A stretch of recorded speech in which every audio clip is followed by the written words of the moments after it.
The diplomatic quarters on Station Helios buzzed with activity as delegates from across the galaxy prepared for the summit. Kalen stood outside his assigned room, watching the controlled chaos with mild amusement. He had been chosen as Earth's representative not for his political skills, but for his reputation as a protector of the vulnerable. "Human Kalen," a voice called out. The station's security chief, a tall Vrexian with silver scales, approached with concern etched across his features. "We have received complaints about the creatures outside your door. Several delegates feel uncomfortable." Kalen glanced at the 6 small forms curled around his doorway. They were Croth cubs, no larger than house cats, with dark fur and bright amber eyes. Their species was feared across the galaxy as apex predators, but these were orphans he had found 3 months ago on a relief mission. "They're not hurting anyone," Kalen said calmly. "That is not the point," the Vrexian insisted. "Croth are dangerous, even cubs. Protocol demands they be removed to the containment level." Before Kalen could respond, one of the cubs, Vash, lifted his head. The small creature made a chirping sound and pressed closer to Kalen's leg. The human reached down and scratched behind Vash's ears. "They stay," Kalen said firmly. The security chief's scales rippled with frustration.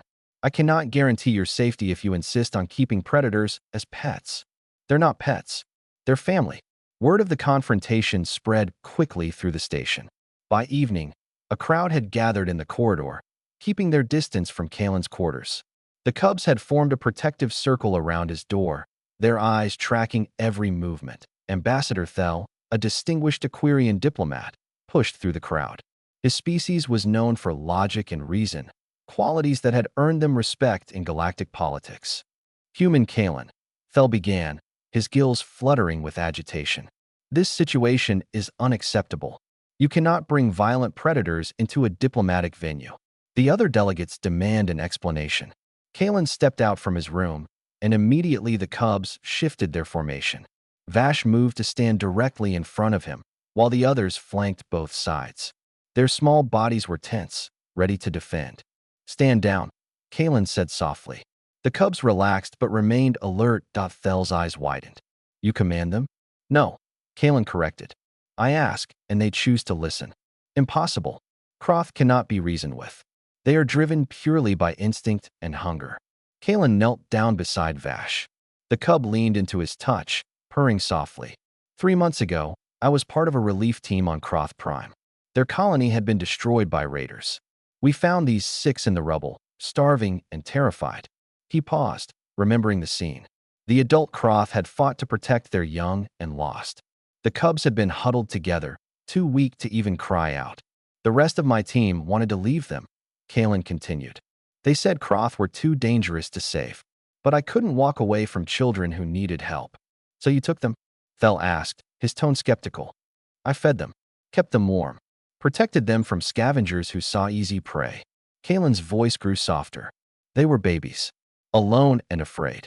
What kind of person would I be if I abandoned them?" Another delegate, a Cerulean named Kess, spoke up from the crowd. "But why do they guard you now? We have seen them refuse to let station security approach. They bare their teeth at anyone who comes too close." Kalen stood, and Vash immediately pressed against his leg. "Because I guarded them first." The simplicity of the statement hung in the air. Thel exchanged glances with other delegates, processing the implications. "You mean they remember?" Kess asked. "They remember everything," Kalen said. "When they were cold, I gave them warmth.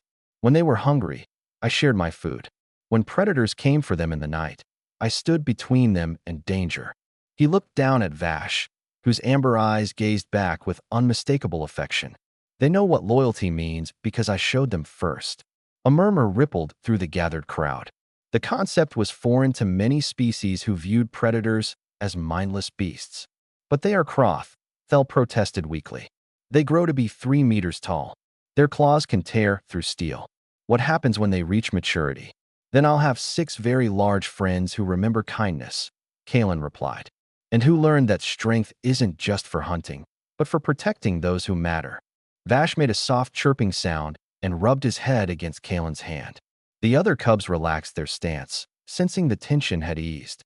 "Humans are strange," Thel finally said, but there was a note of respect in his voice. You care for creatures that could destroy you.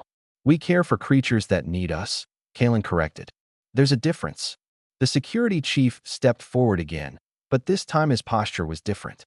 The complaints have been withdrawn. It seems several delegates wish to understand more about your methods. Kalen smiled. Tell them they're welcome to visit. The cubs are quite friendly once they know you mean no harm. As the crowd dispersed, Vash led the other cubs back to their positions around the door. They settled in, small guardians watching over the human who had watched over them. Kalen entered his quarters, leaving the door slightly ajar. Through the gap, he could see Vash's silhouette, alert and protective. The cub would stay there all night, just as Kalen had stayed awake those first terrifying nights on Croth Prime, keeping watch while 6 small lives depended on him. Outside, Ambassador Thel paused and looked back at the scene.